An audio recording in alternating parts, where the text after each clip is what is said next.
गाली देने वाले के लिए गाली अच्छी लग सकती है, लेकिन जिसको गाली मिलती है गाली उसको अच्छी नहीं लगती। हमने कभी किसी धर्म का विरोध नहीं किया। अखिलेश यादव नाराज हैं आपसे? हमने जो बयान 2 दिन पहले दिया, आज भी मैं उस पर कायम हूँ।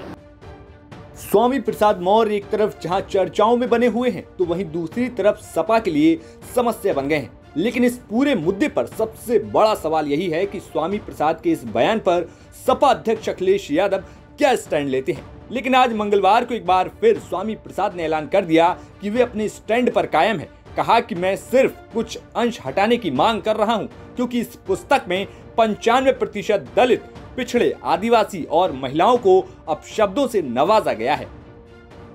अखिलेश यादव नाराज हैं आपसे? पहली बात तो वो प्रकरण 2 दिन पुराना हो गया। अब पुरानी बात को हम समझते हैं वहीं छोड़ दिया ज़्यादा अच्छा रहेगा। रही बात, जिस बात का जिक्र करके आपने सवाल किया उसका तो मुझे कोई संज्ञान नहीं है, लेकिन यदि आपके संज्ञान में हो तो आप हमें बता दें। उस चौपाई का जब भाजपा में थे तब आपके विरोध नहीं कर रहे थे आप? इस समय जब मैं भाजपा में था तो पत्रकारों ने इस पर कभी कोई प्रश्न नहीं पूछा था। जब पत्रकारों ने प्रश्न पूछा तो मैंने उसको उत्तर दिया। ओम प्रकाश राजभर जी आप आज बस्ती में हैं और उन्होंने आपके सपा से निष्कासन की मांग की है, क्या कहना चाहेंगे आप उसके बारे में? जो खुद निष्कासित हो गया है तो दूसरों की निष्कासन की मांग क्या करेगा? बयान देने की जरूरत क्या पड़ी आपको सर? इसलिए कि गाली देने वाले के लिए गाली अच्छी लग सकती है, लेकिन जिसको गाली मिलती है गाली उसको अच्छी नहीं लगती। हमने कभी किसी धर्म का विरोध नहीं किया, सभी धर्मों का मैं सम्मान करता हूँ।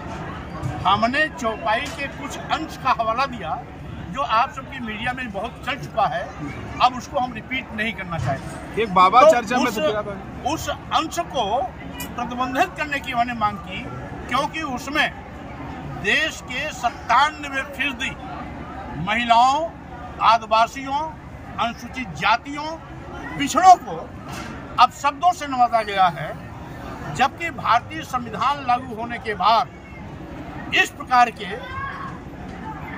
साहित्य प्रचलन में नहीं होने चाहिए।